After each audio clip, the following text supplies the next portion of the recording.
A powerful earthquake struck Myanmar and Thailand on the 28th of March 2025, leaving death and destruction in its wake.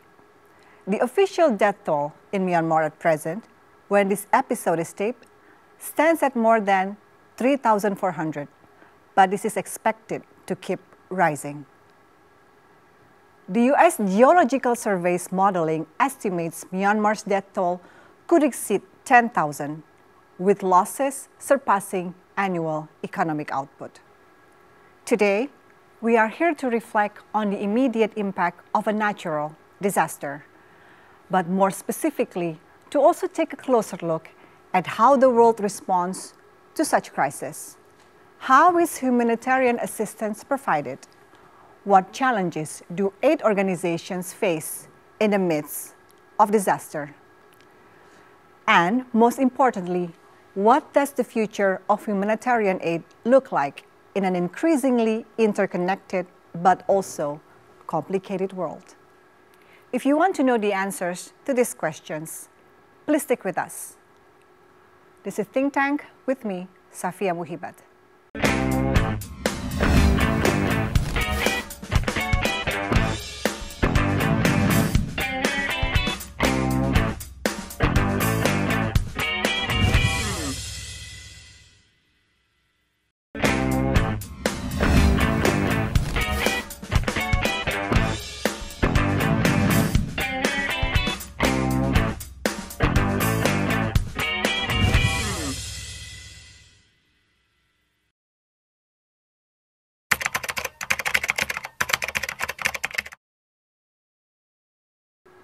Humanitarian assistance is a vital response to crises, such as natural disasters, armed conflicts, and health emergencies. Its primary aim is to save lives, alleviate suffering, and uphold human dignity during and after emergencies. The delivery of this aid involves a well-coordinated system that brings together governments, international agencies, non-governmental organizations, and local communities. The provision of humanitarian assistance is a complex but essential process. The process begins with a needs assessment. When a crisis occurs, humanitarian agencies quickly assess the situation to determine what kinds of support are needed, whether it's food, clean water, medical care, shelter, or protection. These assessments are crucial for ensuring that aid is both timely and appropriate. They help determine the immediate needs of affected communities, whether it's access to clean water, food, shelter, or medical care. Medical teams are among the first to arrive. In the aftermath of an earthquake, the most immediate threat is injury, broken bones, trauma, and infection. Field hospitals are set up. With them comes the necessary medical equipment and medicines, sometimes flown in by military planes, other times by civilian cargo. Aid is then delivered on the ground through a combination of international expertise and local knowledge. International organizations provide resources and train staff, while local partners and community-based groups play a critical role in reaching affected populations, particularly in remote or conflict-affected areas. Delivery methods include airlifts, convoy, mobile health clinics, and cash assistance programs. Coordination among actors is key to effective humanitarian response, while funding is essential and typically comes from various sources. Governments provide bilateral aid, and multilateral funding mechanisms offer rapid financial support. NGOs also rely on private donations from individuals and corporations to sustain their operations. The ICRC is a humanitarian organization whose mandate is to protect people affected by armed conflicts and other situations of violence. In Myanmar, the ICRC has maintained continuous presence for nearly 40 years, and we have provided humanitarian assistance to the affected people and the communities. For the ICRC's humanitarian assistance, the neutrality, impartiality, and independence are the key. Being neutral, the ICRC would not take political sides or judge the legitimacy of armed conflicts. The ICRC is impartial, providing assistance only to people affected by armed conflicts based on their humanitarian needs. And the ICRC is also independent. We should be able to conduct our humanitarian action being free from any influence of particular governments or groups. This is how the ICRC conducts principled and trust-based humanitarian action. Throughout the process, monitoring and evaluation help ensure accountability and effectiveness. Agencies track progress, adjust strategies as needed, and report on outcomes to donors and the public. But what most people don't realize is the scale of this task. What are the biggest challenges when it comes to delivering aid in the aftermath of a disaster like the recent earthquake in Myanmar? When a disaster of this magnitude strikes, the infrastructure of an entire region is often shattered. Let's try to answer that question after this.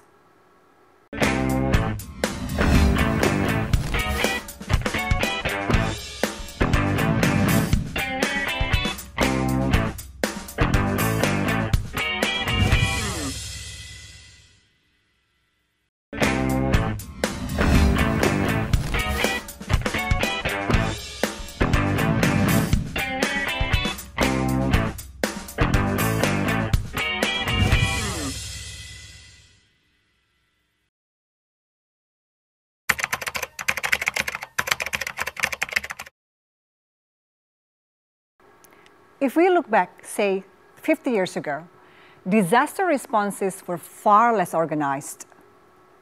Relief was often slow to arrive, and without the communication technology we have today, workers had to rely on reports from local officials or even survivors themselves to determine where to send help.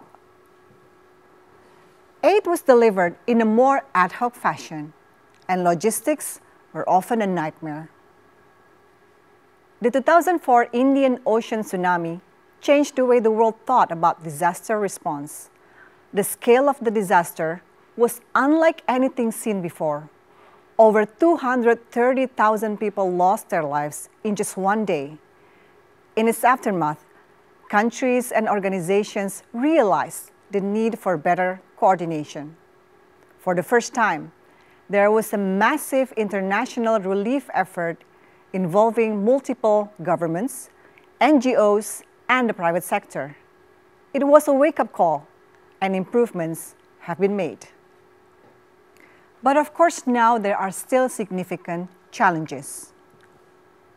One of the biggest challenges still is logistics. Getting aid to the right place at the right time can be incredibly difficult. Imagine a region hit by an earthquake or a flood. Roads might be blocked, bridges might be collapsed, and airports might be inoperable. Aid shipments can get stuck at entry point, waiting for clearance to move forward. And even once the supplies are in the country, it's often still difficult to get them to the areas that need them the most. You can't just send everything everywhere. There's not enough resources. The ICRC has operated in over 100 countries across the world. which enabled us to respond quickly to emerging humanitarian crises as such. For the ICRC, logistics is part of humanitarian access to protect and assist people affected by armed conflicts. As a neutral humanitarian organization, the ICRC always engages with all parties to conflicts, including non-state armed groups, and we try to sustain our humanitarian action to deliver our humanitarian assistance to those in need. The ICRC also collaborates with national Red Cross and Red Crescent societies or local partners in delivering humanitarian assistance in an appropriate and timely manner. But logistics are just one piece of the puzzle. Communication is another major obstacle. When disaster strikes, communication systems often break down. Cell towers fall, power is lost, and in rural areas, there may be no infrastructure at all. This makes it incredibly difficult for aid organizations to coordinate their efforts, share vital information, and get help to the right places. Another challenge is the overwhelming demand on already stretched resources. Many disaster-stricken areas have existing vulnerabilities. Hospitals and water systems may already be under strain before the disaster even hits. When disaster strikes, these systems become even more overwhelmed. The infrastructure that people rely on to survive, food, water, shelter, is often the first to fail. And let's not forget about the security concerns. In some areas, conflict or political instability makes it dangerous for aid workers to reach those in need. Myanmar, for example, has faced internal conflicts that complicate aid delivery. Ongoing violence can make the situation unsafe for aid workers, and sometimes governments or armed groups actively block aid from reaching vulnerable populations. This isn't just a logistical issue. It's a matter of safety. There is no fast track to get humanitarian access, so the most challenging part for us is to continue negotiating our humanitarian access with all the people concerned. So all the people concerned, it means not only the military or state authorities, but also the armed oppositions. So some people may be surprised that ICRC is also engaging with armed groups, but this is our working modalities. So to stay neutral, we will never judge who are right, who are wrong, but we purely focus on the humanitarian needs of the people affected by armed conflicts. And this is how we can obtain some sort of trust from all the parties to conflicts. And the discussion window is open for the ICRC to negotiate our humanitarian access. So in all the contexts, it's always challenging, and it is always difficult to maintain our humanitarian access, but it all depends on our daily activities or regular dialogue with those people concerned. Another tough reality is that many of the areas hardest hit by disaster are already facing other humanitarian crises. Vulnerable populations, those already struggling with poverty, displacement, and food security, are disproportionately affected by disasters. These communities don't just lose homes, they lose everything they have, and their ability to recover is severely hindered. But there are also financial constraints. Humanitarian organizations don't have infinite resources, and in the immediate aftermath of a disaster, the fundraising process can be slow.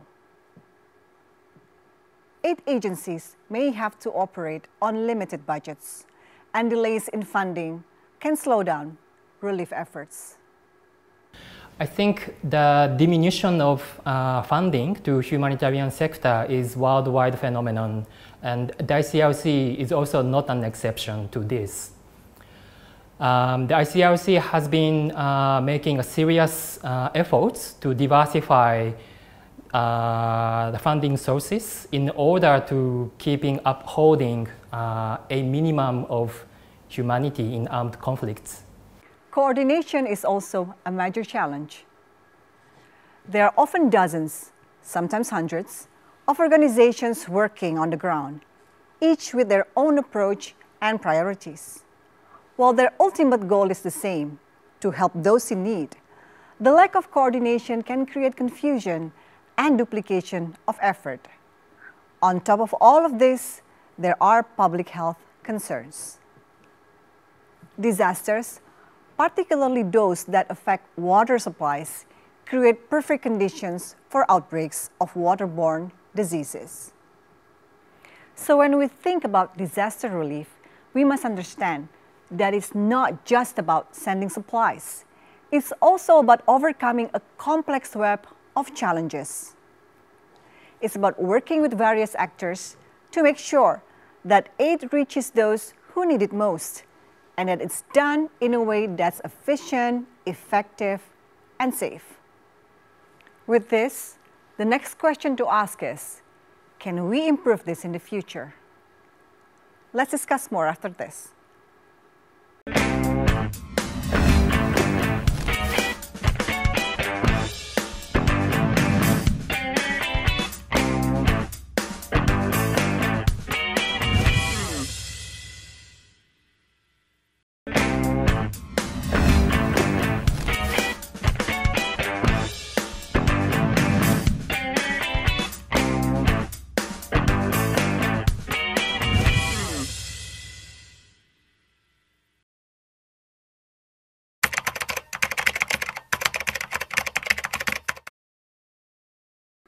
As we look to the future of humanitarian aid, it's clear that the landscape is changing.